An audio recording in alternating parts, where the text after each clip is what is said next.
Ladies and gentlemen, welcome back to another episode of Creative Contact. I'm your host, Orion. You could be anywhere in the world, but you're here with me, and I appreciate that. Thank you so much for tuning in.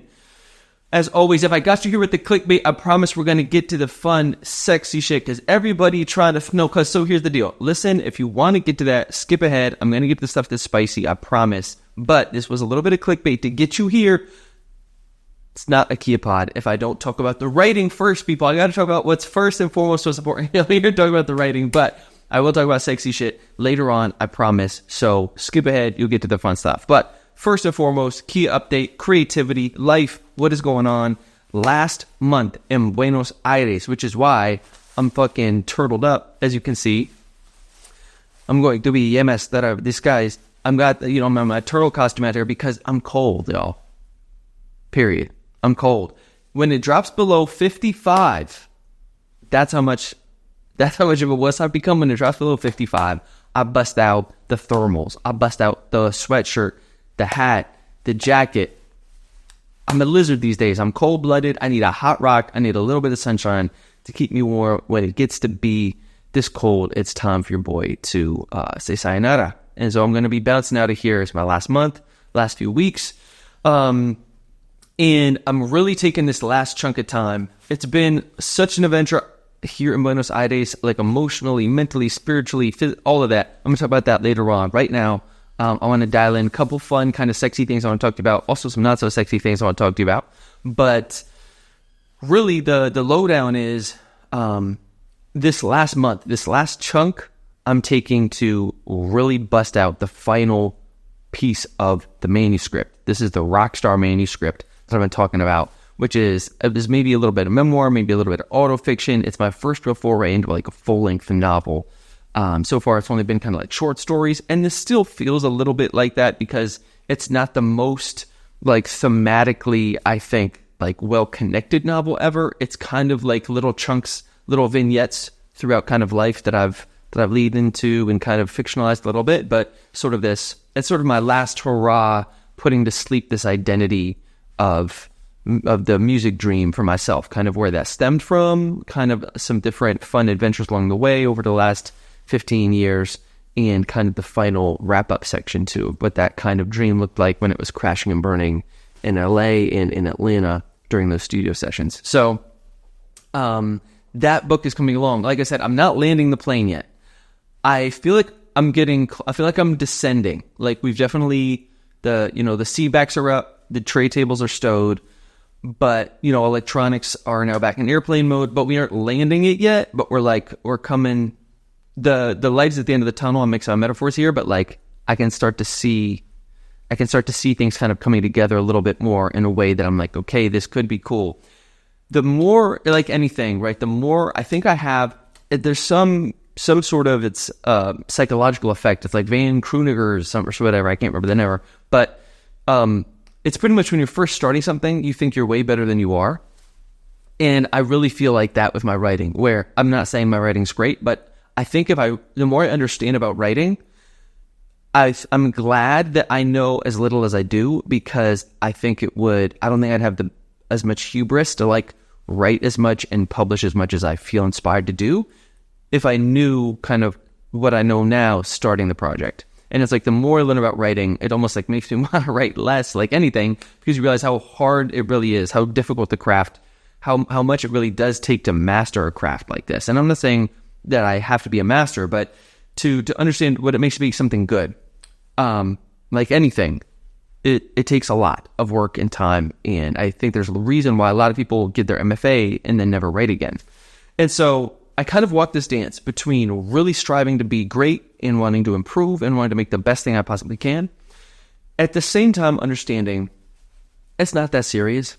Understanding like people don't really give a fuck. Like when I watch a movie, say for example, there are so many arguments that go on creatively behind the scenes that I will never understand or be privy to, because I'm like, it's a good movie. And you're also kind of watching the movie. And if you're like watching Netflix, it might be like texting or like thinking about food or thinking about tomorrow. Like that, I'm like, yes, I can be a little bit dramatic sometimes when it comes to like wanting to make great art, and also understanding like I'm going to do the best I can. People will hopefully dig it, and it doesn't have to be like the most literary, complex, put together thing ever for people to dig it, and can just say, hey, it's a work in progress. Not let that cripple me. Continue to put things out. Kind of this mental mind frame I stole from Cal Newport, one of my favorite nonfiction writers, is pretty much like, think about like the next one will be the great one. So trying to be like, okay, let me just finish this one. Let me publish this, do the best I can, and the next one will be the great one. And so for me, that's been really helpful, thinking about not overthinking about it, I guess. Just like leaning into what feels good, really trying my best, like spending as much time as I can to really make this thing kick ass, but not spending too much time, I guess. Like where you obsess about everything and then you publish one book every 10 years, or I'm trying to like do, maybe 1 to 2 books a year, just like get that kind of get those newbie gains kind of out of the way. And I'm not at that point where I'm like so self-conscious or obsessive or have any attention about my writing, which is kind of liberating in a lot of ways. So it allows me to just kind of like lean in this, like, I guess the sort of naive mindset that I have that allows me to kind of the momentum to continue to work, where I think if I I was more aware of what it really took to make like a kind of incredibly stellar work, I probably wouldn't even try, because just understanding the weight of that probably limit me from wanting to even give it a shot, because it'd be so fucking hard. But anyways, it's great. I'm feeling really good about it, and I'm stoked to dial this in, actually land this bad boy. My point of saying this is I'm taking this last month to focus on this manuscript. I am still working my sales gig part-time. I'm probably going to wind that down at the end of the month, spend June at home, 10-year college reunion, which is insane. And then I've got another sales gig lined up at the end of that, at the end of June, where I'm going to hit it heavy. I'm really stoked for that. I'll tell you about it later on, but that's going to be a big boy job and hopefully make big boy money and really start to flex these skills, these sales skills, start to put those to practice, get the reps in. I'm actually chomping at the bit to start that, but I'm trying not to like wish too much of my life away here and now. So I'm really looking forward to that, though. I think that it's the first time I've been excited about like a job, like worky job, for a long time, in a long time. And I think that could be a good fit for me. I guess there's only one way to find out. And yeah, when I was thinking about that, like working that job and starting to make more money, I get excited because I think when I have more cash again, I'm a little bit more fluid financially, then I want to start doing content again, like recorded content, not just the podcast. The podcast is always up. It's kind of like fun for me, just for you, have a good time, rip a couple of different comedy, stand-up bits and work through Kia's crazy thoughts, but like really hit some content hard again. And I've been thinking about what that would look like. I've been thinking about maybe, because I've just been obsessed with books, maybe doing some sort of like, I'm just sort of reading a ton, like maybe some sort of book reviews, which sounds really exciting, I know, but like doing some sort of book reviews once a week. And then my idea was maybe like create some sort of a reading community that then once my books are finished, I'm like, how can I create a community of people that also fuck with my stuff? Whenever I can build a community who also likes the stuff that I make. So that's what I was thinking, is maybe I could, do both like book reviews and then also book sort of like synthesize book takeaways, because I've been reading a lot of nonfiction as well. And so it'd be sort of like Blinkist, if you know what that is, but kind of like Blinkist with the video version. I'm sure a lot of people already do that, but think that might be fun, something cool, something sustainable. Still toying with that, but YouTube channels are expensive because you got to have an editor, maybe someone to help you with thumbnails and all this stuff. So just kind of dreaming about what to actually, that's how I know I have really big dreams. And I'm like, man, when I have a lot of money, I'll have someone to help me edit my videos. So it goes. Okay, so something I wanted to talk to you about. This is where the sexy shit comes in. So Kia is good there, like been this really dialing in this last month here in Argentina, focused on knocking out the rest of this manuscript. I can see if I pace it like I have been, like every single day, chipping away at it, I'll be able to make it so when I'm home with my folks in June, I'll have at least a finished-ish manuscript that I could send off to an editor or something to actually start reworking it to get that kind of dialed in, start working on the cover art. I want to record the audiobook for my last book. I want to redo my website. I've been thinking about this kind of like pay what you want model moving forward, or rather than trying to do Amazon and this other stuff, like just having it be very much DIY, like connected with my readers, my people, friends, family, fans, all 2 of them, and get dialed in on something that's like very much like that 1,000 True Fans kind of model. And so I've been thinking of like a pay what you want kind of pay what you want model, kind of something down the line that could be fun. So that's probably going to spend June doing, spend time with the folks, and then building out sort of like the next steps, whatever that. I haven't figured out exactly how to make this dream come true yet with the writing stuff. I've just been really focused on the writing piece, and then like monetizing and building audience and stuff. That is all later. But now we get to the good stuff. So here's where we're at. When it comes to life, love, happiness, a lot of stuff I've been thinking about, as always. And one of these things is that I think is interesting is a little story that isn't even really a story. Maybe it's more of a situation I want to share with you. And that's the situation that everybody trying to fuck. And why do I say that? I say that because I met a guy. and I said that intentionally. I met a guy.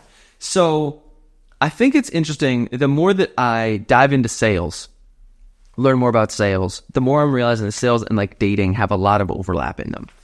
And that might sound weird. A lot of this conversation is going to be weird and strange. And so just as a fair warning, but with sales, because right now I'm doing a lot of outbound sales, meaning like I'm trying to like drum up business.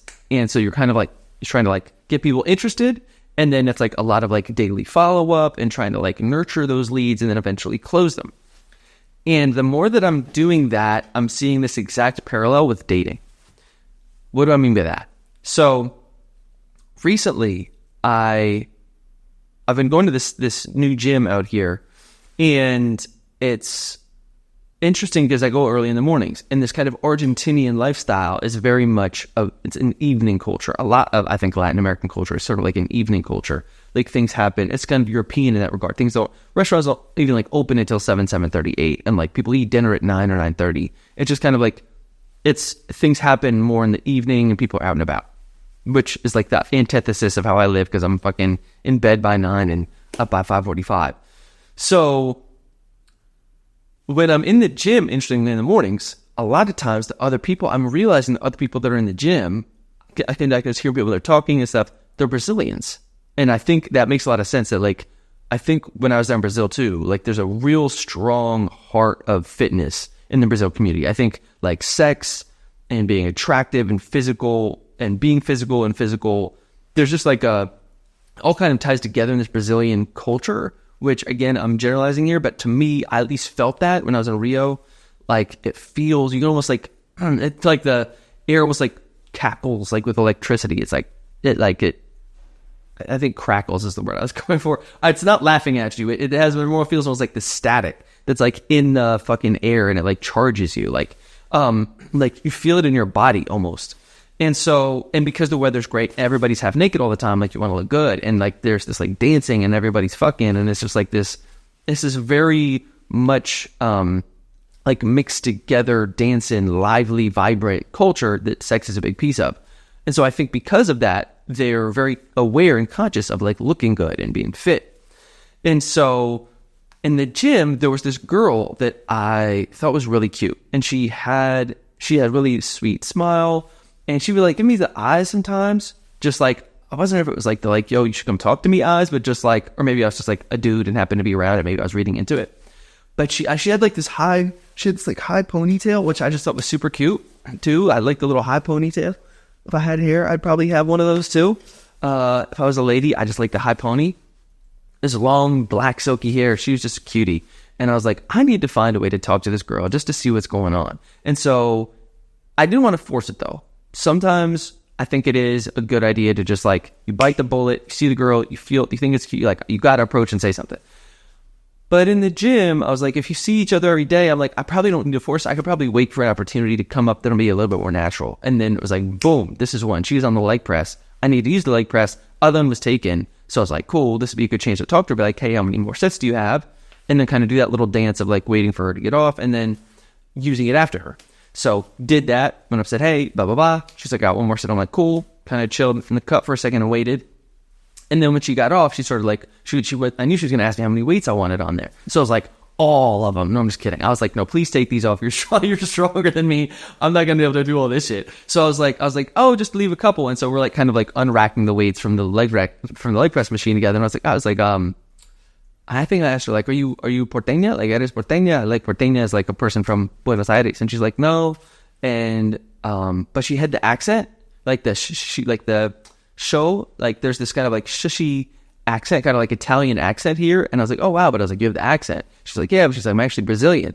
I was like, oh, eu falo português. Não falo muito bem. I was like, I do speak a little, but not very well.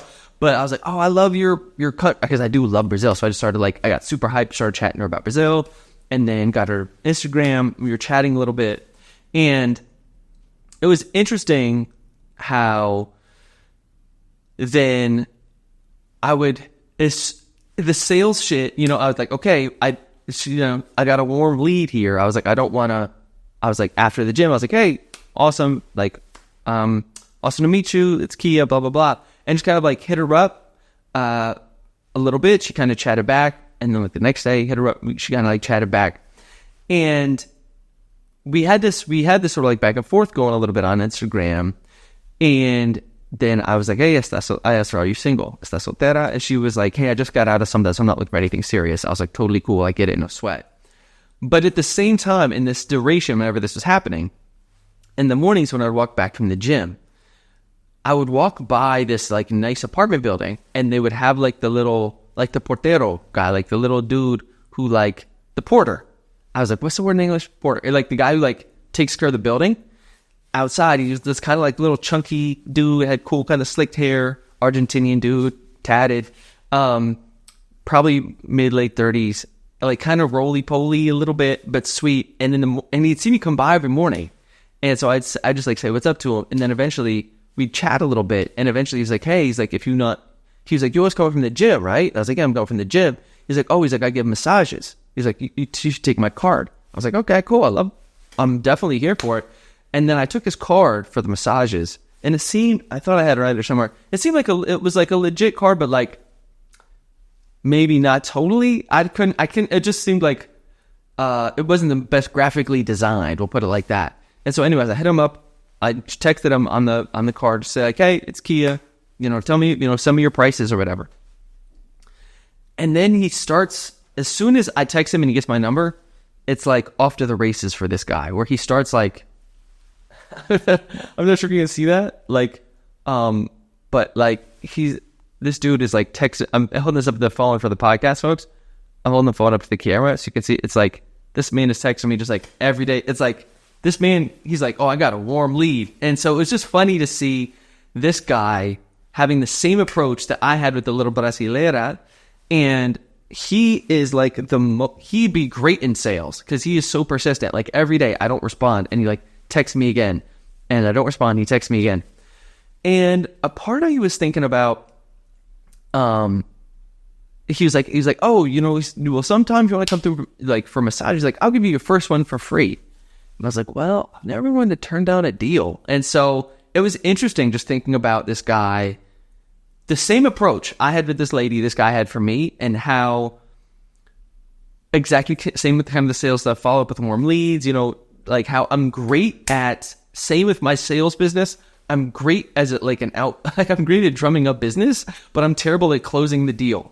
And same with the Brazilian girl, like I was like great, kind of got that going, and the spark just kind of like fizzled and wasn't sure like how to take it to the next level. Like even in that sales process, even with my own, that's the training that I need is like, I'm great at kind of things get rock and roll, but then how do I nurture that and actually get it to a closed deal? That was just interesting to think about. And with the Argentinian dude, like a part of me, I've been kind of living by this phrase recently that like, it's either a good time or a good story. And that like, there's one of the nice parts about writing and wanting to be a writer is that it gives me an excuse. Maybe this is a bad idea, like a bad reason to live, but it like gives me an excuse to live more. Like it gives me a reason to do stuff that I might not normally do, because I'm like, even if it's terrible, I could write about it, And so, I have been thinking about like going to hang out with this getting a free massage from this Argentinian doorman, just to like explore that, like to see where it goes. I think like it could be something strange. It could be very uncomfortable. It could be fun. There's a part of me, I think a part of my sexuality there that like I still sometimes I'm kind of curious about and like kind of maybe want to explore a little bit. I think it really depends on the guy and where I am. Like in Rio, I was feeling that a lot more. Like there'd be certain men that I'd be like very drawn to. And kind of was toying with that idea there. But even with this guy, you know, I'd be like, I can just go, but he can be a little, like a little forward sometimes. So like, maybe it wouldn't be great just to like put myself in a situation in just case I wouldn't be able to remove myself from it. But I've been kind of toying with it. And it was just interesting thinking about that like, whether you're an Argentinian doorman, whether you're a fucking weird-ass gringo somewhere else, you know, whether you're a Brazilian girl hanging out in the gym, like, everybody's trying to fuck. You know, it's like, it's just this kind of natural human piece to the process that you kind of are going through life. I think on some, like, I'm not sure it was Freudian shit, but like how sex is often like the sort of underlying metric for a lot of things. And to wrap this story up, just an interesting sort of aside to this is realizing that I think there's this sort of,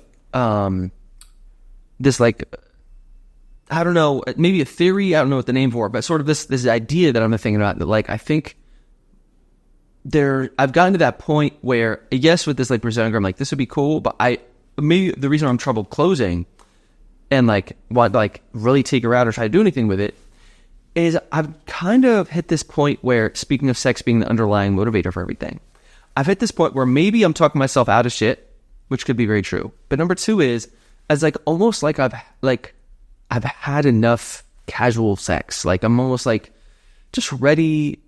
I can see it almost. Like there's this girl that I was seeing she was super cool, this very thick Venezuelan chick that like she's a rock star, and that's a story for another time. But I've just been recently, when she'll hit me up, I realize I'd rather just be like, I'd rather work on my novel, you know? And it's like, sounds so lame. I'd be like, no, I'm good on the sex. I'm just going to write this novel. Like it feels so strange, but like 18-year-old kid is like, dude, what are you doing? This is what you wanted to be a rock star for. But I think the older I get, like having that self-awareness of like what really makes me happy is like just was working on the writing, and it's writing and beverages. And as weird as that sounds to say, I've really found that the key to life for Kia is beverages. And I mean, obviously it's good to have creative pursuits, but like, it's the little things, man. I have this like little electrolyte packet thing that I've been drinking in the mornings. First thing, I'll wake up, handle my business, then drink this electrolyte thing and like do my gratitude journal. And I look forward to it every single night. But when I go to bed, I'm like, I can't wait to go to sleep so I can wake up and drink my beverage and then drink my electrolytes. And then I'm excited to go work out because when I get back, I get to drink a protein shake. And I've realized that when you're young, you don't think about happiness. You think about happiness in the grand scheme of things. And it really comes down to just like having a good creative outlet and drinking beverages. You know, that's the life of an adult, at least the exciting life that I lead as one. And I think that sometimes I'm like, am I broken? But there is a piece of wanting to travel and push your comfort zone and like hook up and like go like part and do all these kind of crazy things. And then at some point, maybe it's becoming a little bit more comfortable with my introverted self as I've gotten older, or what, I'm not sure. But like all of those things tend to, and maybe I should push myself out of my comfort zone more, but a lot of those things just seem to, while I'm doing those things, in the back of my mind, I'm often thinking like, I think I'd rather be at home like reading or writing or drinking electrolytes. You know, that it's like, life is pretty simple when you boil it down. And I think that those, if nothing else, are just like signs to myself that even with the Brazilian girl at the gym, like just, I don't really put, like, I'm really driven up, like when it comes to actually executing on it, like I don't really want to put the effort in, you know, I'm like, same with a lot of stuff. I'm like, it could be cool, but when it comes down to brass tacks, I'm like, just not really there. And just kind of listening to those signs of like, I think those are all pieces to this puzzle of like, I'm ready for some sort of simpler, more domesticated life. And that when I have friends going on these grand adventures, those still sound exciting, but there's nothing quite that nothing quite gets me fired up like in the morning as much as working on the writing or drinking beverages. That's how it goes. Okay, y'all. So listen, that's my quick and dirty for this episode. I'm going to try to get you guys out of here before half an hour. Thank you for tuning in. As always, like I said, if you've got questions about the writing, the creative process stuff, if you want book recommendations, I'm going to read them my little ass off. So I've got some crazy books I've been reading recently, lots of recs. If you want to know about Argentina, anything like that. Right now, in terms of like next steps, I'm not exactly sure where I'm going to end up after June. I've been toying with Mexico City, toying with maybe Bucaramanga in Colombia, maybe Cali in Colombia. I just know after that, like with how things are going in terms of like work-wise, I need to like buckle down and just like crank on this sort of like building the sales skill and like stacking cash, because I'm definitely ready to like start making big boy money again and deploying those resources into like other. I'm kind of tired of being in this like little box of not knowing what I'm doing next and not having the capital to do it. So I'm kind of tired of the like money limiting me there. So I'm going to just like really grind it out. And so I'm going to replace that. I can just like lock in a focus. But as that chapter develops, I'll keep you posted. Thank you for tuning in. As always, I'll catch you on the next one. Peace.